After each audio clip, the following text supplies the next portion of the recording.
누리호 3차 발사는 상당히 매력적인 재료가 되는 거죠. 우주항공 쪽에 좀 주목을 할 것으로 보이는데, 또 한 가지 다크호스 종목 섹터로 DDR5 관련된 기업. 네, 5월달 다크호스 종목 어떤 게 있을까?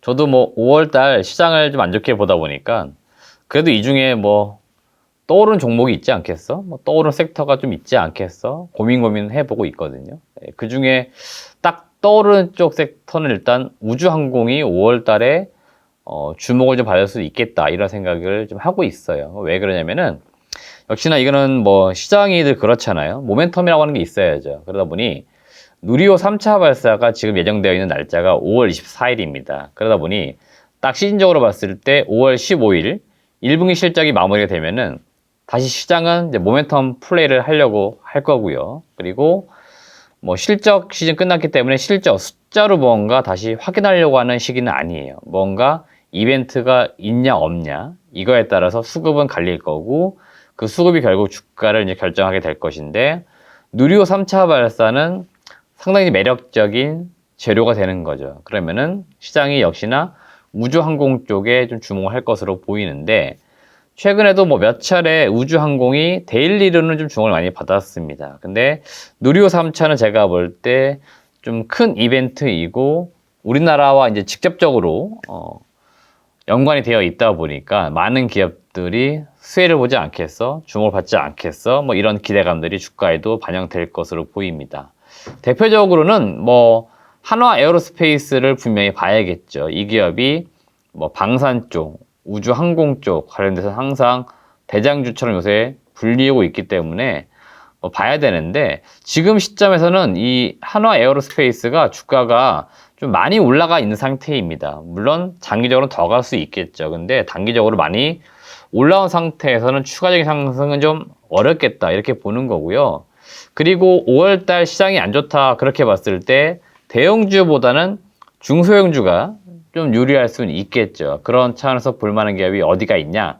바로 위성 관련된 기업들을 여러분들은 반드시 보셔야 됩니다. 국내 대표적인 위성 관련된 기업들은 인텔리안테크, AP 위성, 뭐 제노코, 이런 기업들이 있습니다. 이 세 개 기업 모두 다 좋은 기업들이고요. 각자의 뭐 제품이나 뭐 기술력 충분히 시장에서 통할 만한 그러한 제품 기술을 가지고 있는 기업들이에요. 그리고 매우 유망한 기업들인데, 저는 유독 이제 관심을 두고 있는 기업이 바로 제노코라고 하는 기업입니다. 제노코는 제가 개인적으로 탐방도 다녀왔었기 때문에 그 탐방 보고서 영상도 저희가 올려드렸었습니다. 그래서 그런 기업들 사업 내용 잘 보시면 좋겠는데, 제노코가 상대적으로 그 다른 중소형 기업들 주가 어떤 흐름과 비교해 봤을 때는 제가 볼 때는 안 갔습니다. 그러니까 안 올라갔기 때문에 지금 시점에서 볼만하다, 그런 말씀 드리는 거고요. 제노코는 이제 위성 탑재체, 뭐 이런 것들은 어떤 거냐면, 결국 위성이라고 하는 것들은 지구 밖에 나가서 지구 주변을 돌리겠죠. 그리고 이때 지구를 돌면서 뭔가 찍은, 관측한 데이터들이 있을 건데, 이런 것들을 지상으로 빨리 보내주는 그런 능력치를 가지고 있는 제품들이 필요한데, 이게 바로 위성 탑재체라고 부르는 제품들입니다. 이런 것들 국산화시킨 대표적인 기업이기 때문에 아마도 이번에 쏘아 올리는 그 위성에는 역시나 제노코의 위성 탑재체가 들어가지 않을까 예상되는 부분들이고요. 이게 아니다 하더라도 지금 여러 가지 사업적으로 제품들을 많이 만들어내고 있기 때문에 계속해서 주목을 받을 수밖에 없다. 그런 차원에서 우주항공 관련된 섹터 내에서는 제노코 분명히 볼 필요는 있겠다, 그런 말씀 드리는 거고요. 또 한 가지 다크호스 종목 섹터로 DDR5 관련된 기업, 그 중에서 제가 늘 탑픽으로 꼽아드리는 아비코 전자라고 하는 기업을 여러분들은 지금부터 잘 봐야 된다, 그런 말씀 드립니다. DDR5는 이제 익히 많이들 들어보셨을 겁니다. D램이라고 하는 것들이 세대가 변하고 있죠. 기존에 DDR4에서 이제 DDR5로 조금씩 넘어가고 있는 단계들이고요. 이 D램이 이제 어디에 쓰였냐에 따라서 약간씩 구분은 되어지는데, 뭐 PC 쪽이냐, 뭐 서버 쪽이냐, 이렇게 구분이 되어지고 있습니다.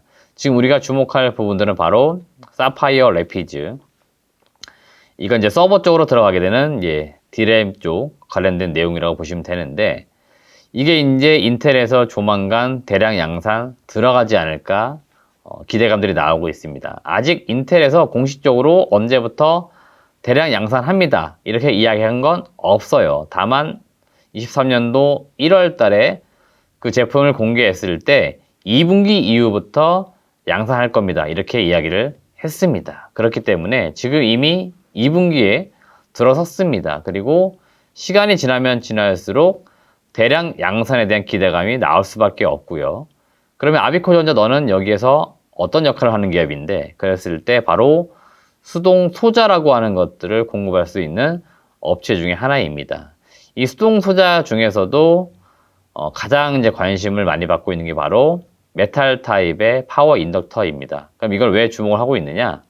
그동안에는 이 메탈 타입의 인덕터가 안 들어갔습니다. 그런데 새롭게 들어가는 제품이다라고 보시면 되겠고, 이게 공급 단가가 높습니다.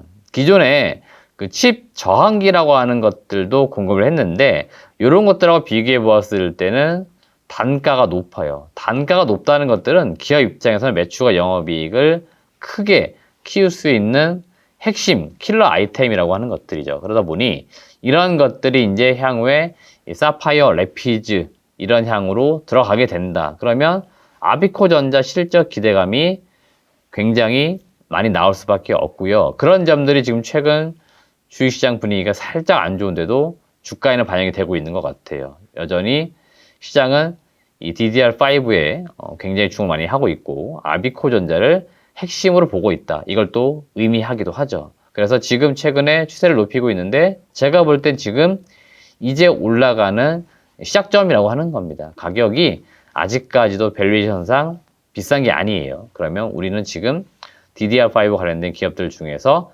아비코전자를 반드시 봐야 된다. 그런 말씀을 마지막으로 드립니다.